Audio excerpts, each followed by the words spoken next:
Former Senator Joe Lieberman has died at 82. Former Senator Joseph I. Lieberman has died, his family announced in a statement Wednesday.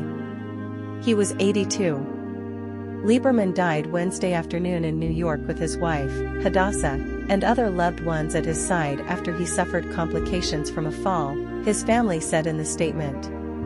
Senator Lieberman's love of God, his family, and America endured throughout his life of service in the public interest, his family said. Lieberman was the Democratic vice presidential nominee who ran with former Vice President Al Gore in the 2000 presidential election. In a statement on X Wednesday night, Gore called Lieberman a man of integrity whose strong will made him a force to be reckoned with. It was an honor to stand side by side with him on the campaign trail, Gore said. The pair were defeated by former President George W. Bush and former Vice President Dick Cheney. In his own statement, Bush said he was saddened by the loss of Lieberman, referring to him as one of the most decent people I met during my time in Washington. As Laura and I pray for Hadassah and the Lieberman family, we also pray that Joe's example of decency guides our nation's leaders now and into the future, Bush said. In his later years, Lieberman was co-chairman of No Labels and was heading up the committee to vet its potential unity ticket candidates.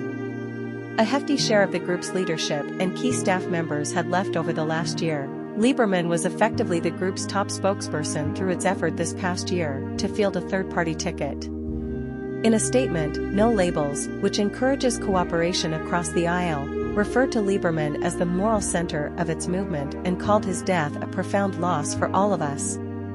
And Republicans praised him Wednesday. Senator Chuck Grassley, Republican Iowa, on X commended Lieberman's commitment to working with anyone regardless of political stripe.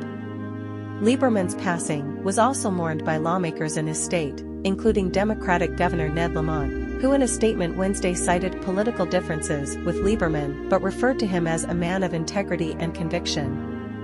In 2006, Lamont launched a challenge against Lieberman in the state's Democratic primary, narrowly defeating him for the party's Senate nomination. After he conceded the primary, Lieberman vowed to run as an independent and ultimately won his fourth and final term. Senator Chris Murphy, Democrat Connecticut, said the state was shocked by Lieberman's sudden death. In an era of political carbon copies, Joe Lieberman was a singularity, one of one, Murphy wrote on X. Senator Richard Blumenthal, Democrat Connecticut, also expressed his condolences in a statement on X, referring to Lieberman as a longtime friend of more than 50 years, a man of deep conscience and conviction, and a courageous leader who sought to bridge gaps and bring people together. International leaders have also weighed in, with Israel Prime Minister Benjamin Netanyahu calling Lieberman, who was Jewish, an exemplary public servant, an American patriot and a matchless champion of the Jewish people and the Jewish state. The Republican Jewish Coalition's national chairman, former Senator Norm Coleman of Minnesota, called him a true mensch and a great American.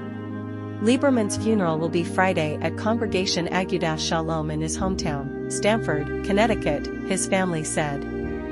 A second memorial service is expected to be announced later.